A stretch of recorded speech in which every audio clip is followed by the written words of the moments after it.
앞서 리포트에서 함께 보셨는데 쇼이구 국방장관 평양에 이미 도착해서 인민군 의장대 사열하는 아까 모습 보시면서 특이하다 이런 표현을 쓰셨거든요. 전쟁 중인 나라에서 국방장관이 외빈으로 초청을 받아서 북한을 방문했고 쇼이구 국방장관 하면 많이들 이렇게 기억하실 겁니다. 최근 프리고진의 반란 사태 때 거론됐던 인물 아닙니까?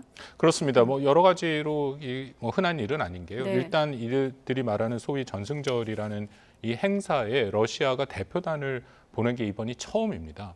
지난 10년간 김정은식이 없었던 일이고요. 그리고 네. 더군다나 세르게이 쇼이구가 국방장관급이 온 것도 처음이고 그 말씀하신 것처럼 뭐 우크라이나 전쟁을 하고 있는데 국방장관이면 그것을 총괄해야 되는 그런 입장에 보냈다라는 것. 그러니까 그만큼 어떻게 보면 러시아 입장에서도 이게 꼭 필요했다라고 볼 수 있는 거죠. 물론 네. 북한의 입장에서도 중국과 러시아 대표단이 오는 것이 중요하지만 러시아도 현재 상황에서 러시아가 미국과를 비롯해서 또 유럽의 그 대부분의 국가에 의해서 이 불법적인 전쟁으로 시작을 했다라는 것에 대한 비판을 받고 있고 또 네. 외교적인 고립이 되고 있으니까 이런 상황에서는 중국과 러시아, 북한이 일종의 진영을 구축하는 서로 협력하는 모습을 보임으로써 한국과 또 미국, 일본이 협력하는 이런 어떤 진영 간의 대결의 모습을 보여주는 것이 러시아 입장에서도 이 외교적인 고립을 탈피하는 것이다.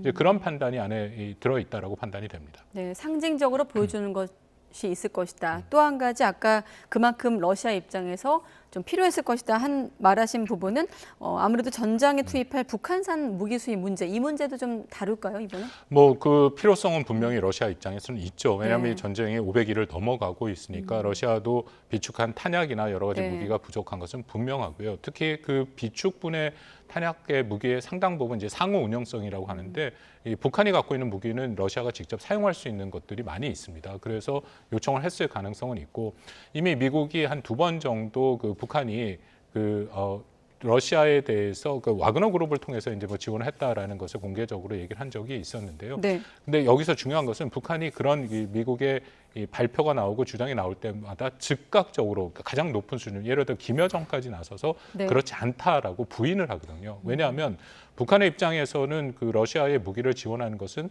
나토와 유럽 국가를 북한의 적으로 만드는, 그러니까 북한이 적으로 만드는 그런 행위가 됩니다. 그렇다면 북한이 가장 원하고 있는 경제 제재 해제라든지 이제 그런 것들이 더 어려워질 수가 있거든요.